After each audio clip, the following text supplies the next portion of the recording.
Bismillahirrahmanirrahim. Assalamualaikum warahmatullahi wabarakatuh. Alhamdulillah hamdan katsiran thayyiban mubarakan fi kama yuhibbu rabbuna wa yarda. Wassalatu wassalamu ala man la nabiyya ba'da. Amma ba'd. Para siswa SMA Plus 5 Al-Furqan, alhamdulillah kita bersyukur kepada Allah Subhanahu wa taala yang selalu dan senantiasa melimpahkan kepada kita berbagai macam kenikmatan. Hingga pada kesempatan ini, kesempatan yang kita berharap semoga Allah melimpahkan kepada kita berbagai macam kenikmatan, keberkahan, dan kemudahan dalam belajar serta memahaminya.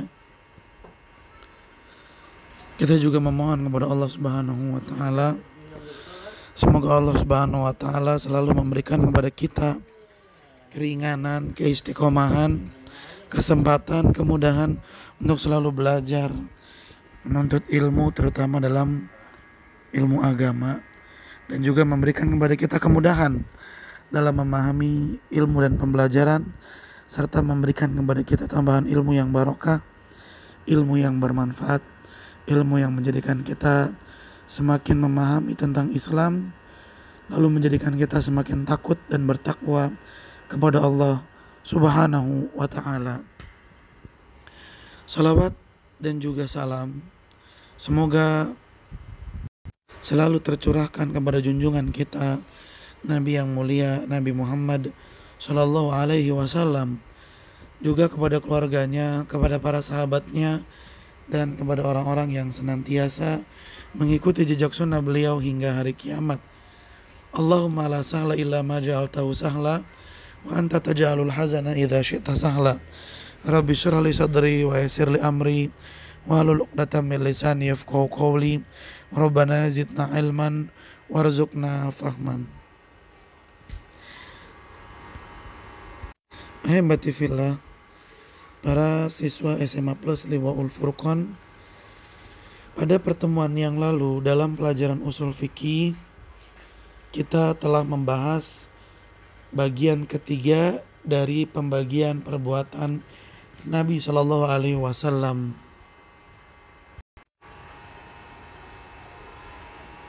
di mana bagian yang ketiga itu menjelaskan tentang perbuatan yang dilakukan oleh Nabi Shallallahu Alaihi Wasallam, dan itu khusus hanya untuk Nabi Shallallahu Alaihi Wasallam saja.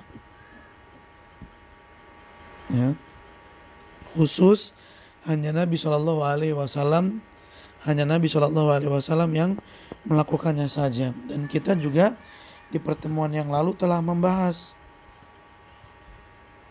bagaimana cara mengetahui bahwa perbuatan tersebut adalah perbuatan yang khusus dilakukan oleh Nabi Shallallahu Alaihi Wasallam.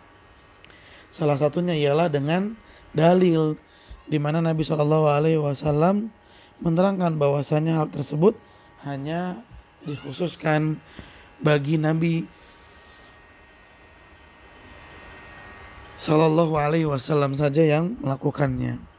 Nah, insya Allah di pertemuan yang keempat ini, dan insya Allah pada pertemuan kali ini kita akan membahas bagian yang keempat dari pembagian perbuatan Nabi Shallallahu Alaihi Wasallam. Tayyib, agar lebih jelas, mari kita membuka kitab Al-Usul min Ilmil Usul.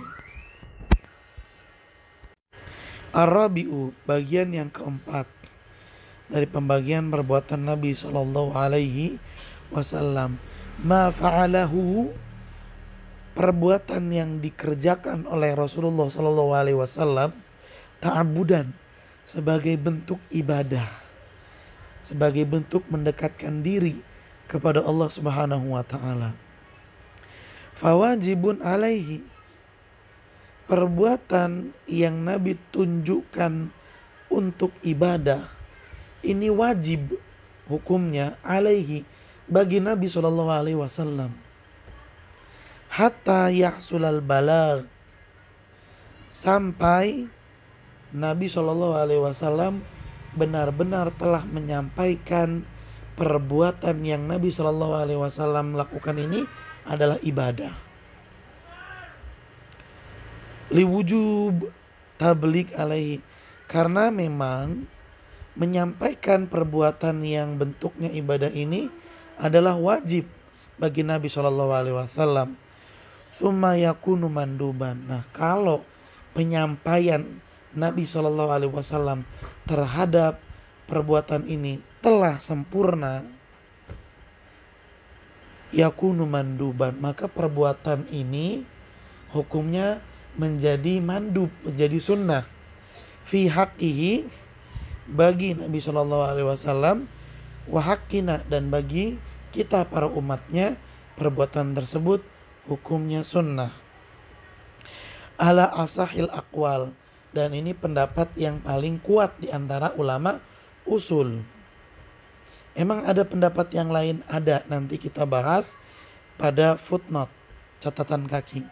Wa dzalika li anna fi'lahu ta'abbudan, dan hal itu karena perbuatan Nabi SAW ini tujuannya adalah ta'abbud, sebagai peribadatan. Ya dulu ala masyru'iyatihi, ini menunjukkan bahwa perbuatan tersebut adalah perbuatan yang termasuk syariat dalam Islam. Wal aslu, dan hukum asalnya, walaupun perbuatan ini disyariatkan, diperintahkan, hukum asalnya adamul iqab. Hukum asalnya tidak ada hukuman ala tarki, karena meninggalkannya. Fayakunu masyru'an, sehingga perbuatan yang dilakukan oleh Nabi SAW sebagai bentuk ibadah dan Nabi SAW telah menyampaikannya dengan sempurna, perbuatan tersebut adalah perbuatan yang disyariatkan dalam Islam, la iqaba fi tarkihi, tapi tidak ada hukuman bagi yang meninggalkannya.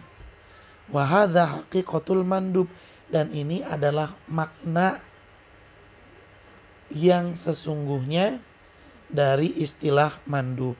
Misalu dzalika, contoh hal itu adalah hadis Aisyah radhiyallahu anha, hadis yang diriwayatkan oleh Aisyah.